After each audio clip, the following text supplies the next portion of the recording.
Hey, what is up, spiritual hooligans? Is enlightenment permanent? When you go into enlightened states, do you enter into a state of everlasting nirvana? Will enlightenment fade away at some point? Is it variable? Are there times when you feel enlightened and times when you're not? Well, I just wrote a new blog post on this, and it was really inspired by one of my clients, and I thought I would share that with you. My name is Matthew Ferry, and I'm bringing you your daily enlightenment. It's your moment to pause, to slow down, to get connected to enlightened perspectives. I want to help you to quiet your mind and restore your peace. So enlightenment, does it last forever? Does it come and go? Once you achieve it, is that it? There's no more work to do? You know, what is the story with this? And what I'd like to do is I'd like to just read right off my screen. I'm here in New York City, up in my hotel room.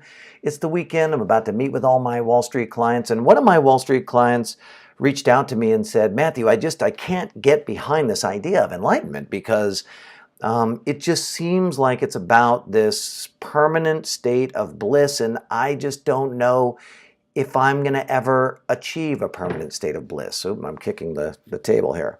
So let me just read what I wrote back, okay? So I wrote back to him. After experiencing various stages of what people traditionally call enlightened states, I can tell you that the idea of permanence is just marketing and storytelling, not reality.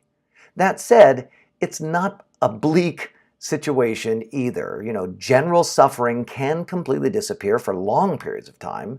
Extraordinary bliss can overwhelm you and make you feel like the luckiest person alive. But life is volatile.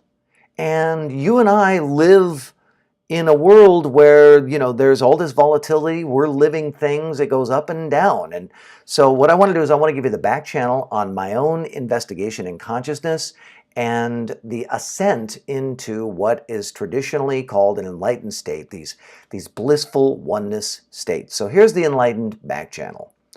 Early on in my life, nearly 20 years ago now, I started working to perfect Dr. Hawkins' methodology of measuring levels of consciousness using applied kinesiology, more commonly known as muscle testing.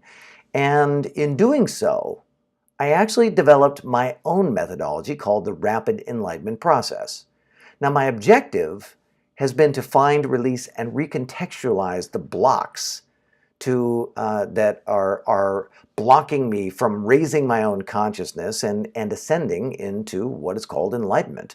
And I typically use enlightenment and quiet mind interchangeably. I switch back and forth. So I didn't do this project in a vacuum, you should know that. I used a team approach with the idea that, and I had this idea that every diagnostic muscle test about my consciousness and the subsequent blocks were probably wrong. That's where I just started. I was like, in the beginning, I just assumed that muscle testing was just my imagination and my body was tricking me. That was my philosophy. And my philosophy was that muscle testing about my consciousness really can only be verified as right or correct or whatever if other people could replicate the same test. So for many years, you need to know this, for years and years and years, my diagnostic muscle testing was not able to be consistently corroborated by my team. But with diligence and willingness to be wrong and thousands of hours invested, I figured it out. And I am literally the enlightened crash test dummy. I mean, for years, I slogged through the process of discovering what blocked my enlightened state. And I found the aspects of my own consciousness which lived in the delusion that survival was important. I painstakingly recontextualized the illusions of my own importance, value, my own needs, wants, and desires, and ultimately I came to a place of extreme neutrality. So the result was sort of a Nirvana Groundhog's Day, okay? Over the last decade, everything accelerated, and I reached many, many, many versions and variations of these nirvana states. And they're mostly fleeting moments that were both precious and amazing. And with each new moment of bliss, lasting anywhere from 15 seconds to literally days on end, over and over and over, I experienced variations on the themes of oneness and unity and bliss and ecstasy and joy. And probably the most common was just like, whoa, right? Awe, like holy smokes. Unfortunately, though, as fast as these amazing states appeared, they also subsided. The monotony of life swallowed up the bliss and pulled my attention back to business and family and daily routines. So, look, I'm like you. I don't live in a cave. I haven't renounced my social responsibilities or isolated myself from the world in an effort to protect myself or protect my enlightened state. Staying in the world has been a conscious choice for me. And I've decided, as a matter of personal choice and integrity, to stay here with my wife, my 4 kids, all the clients that I serve with our 2 businesses. And the truth is, I do feel pulled to leave society on a regular basis. But my current view is that the enlightened state itself is the next iteration of human experience. I have this deep, intuitive feeling that ultimately humans are going to live with each other in this state. And that idea has a stronger pull for me than the selfishness and sometimes the delicious idea of removing myself and isolating myself from the world. So here I am, I'm on the 32nd floor overlooking New York Central Park, writing a blog post, and now I'm reading the blog post to you on a Saturday afternoon. So the question is, do the Buddhists have it wrong? And I will say this, that the interpretation of the Buddhist text, at least as I understand it, of enlightenment as a permanent state of nirvana is a nice idea, but probably rooted in lore and ancient spiritual marketing. We hear the stories told by well-meaning people, enthusiastic about sharing what they have experienced, and I understand the enthusiasm can be incredible because the experience can be so mind-blowing. I mean, the Buddha included, right? We could also look at Jesus and Muhammad and Krishna, right? It's like these people experience these things that are just like, whoa! You hear the Maharishi, or you hear some of the people out there in the way. You look at Eckhart Tolle, right? And you just think, whoa, right? They're enthusiastic about this message. And I know that for myself, it's very challenging. It's very challenging to teach and promote the idea that this state will be progressive and that it will come and go and that it's volatile. And I sometimes look back at my own, writings or teachings or lectures or even a daily enlightenment, and I think to myself, Matthew, you make it sound like it's like never-ending orgasmic bliss, and that's simply not the case. So it's certainly not my intention to exaggerate. But I notice that describing the enlightened state as an aspirational objective to my students is difficult to do without the mind of the listener saying, like, yes, my problems are going to finally be gone forever, right? It's really hard to describe the state and have people not think that. So contrast creates a volatility, a volatile enlightened experience. So the more you experience enlightened states, the more volatile it becomes, which is really wacky, right? So think about it. The more you experience the enlightened state, the more volatile it becomes. The beginning stages of enlightenment are experienced by a huge group of people on the planet right now. Today, people are experiencing a loving state. That's a beginning stage of an enlightened perspective. There's other people who are in an experience of joy just for being alive. That's a beginning stage of an enlightened perspective. And a rare few people are in deep, deep states of peace in the chaos of the world. That's an even deeper state of an enlightened perspective. But entropy still gets the best of us. These wonderful experiences are interrupted by the survival mind's insistence on keeping us safe. And in the beginning stages of enlightened consciousness, the survival mind is very much still active.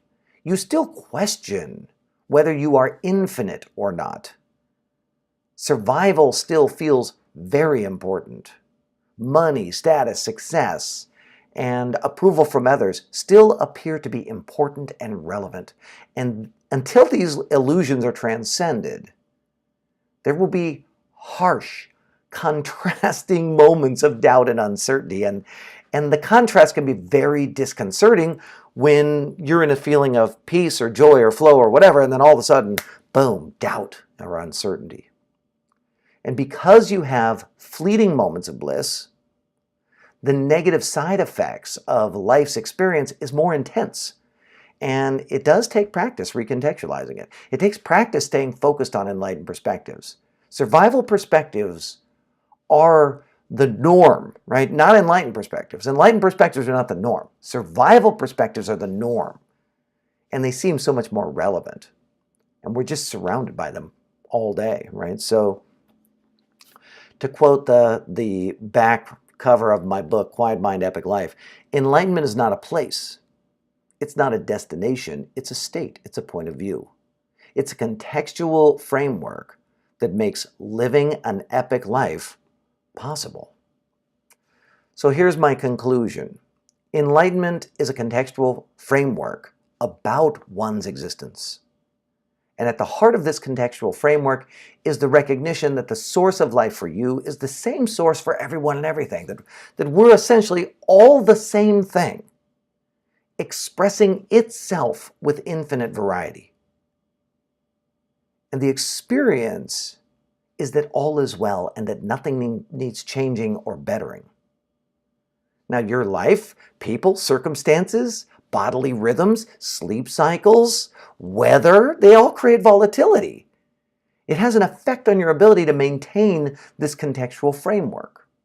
For example, when the body is degraded, survival consciousness kicks in automatically to save the day. And your bliss is literally replaced by fear and uncertainty. That's survival consciousness.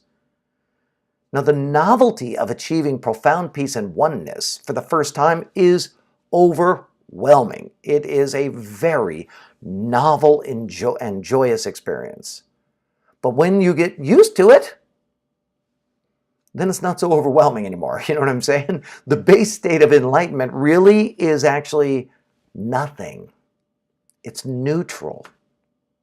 And as neutrality deepens, you have progressive moments of intense positive emotions followed by revelation. So as your neutrality with the world deepens, you have these moments where you're just like, whoa! And then those moments radically alter the course of your life. But those moments really don't last very long. You know, the body does its best to find its balanced state again. Too much positive energy is just as imbalancing as too much negative energy. So enlightened perspectives take practice, just like anything else. So that's the end of the article that I wrote. My name is Matthew Ferry, author of Quiet Mind, Epic Life. And I'm hoping that you will like this. Will you like this Daily Enlightenment, or share it, or leave me a comment? I'd love to have your comments on what you thought about what I would say is the volatility of enlightened states, the impermanence of it.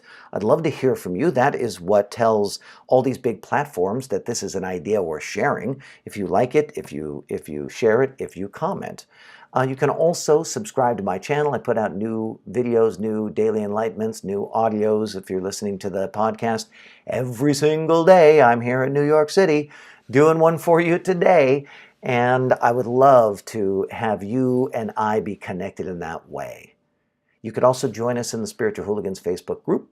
We got a whole bunch of people over there. We're all talking about this stuff. Thanks again for tuning in to this Daily Enlightenment.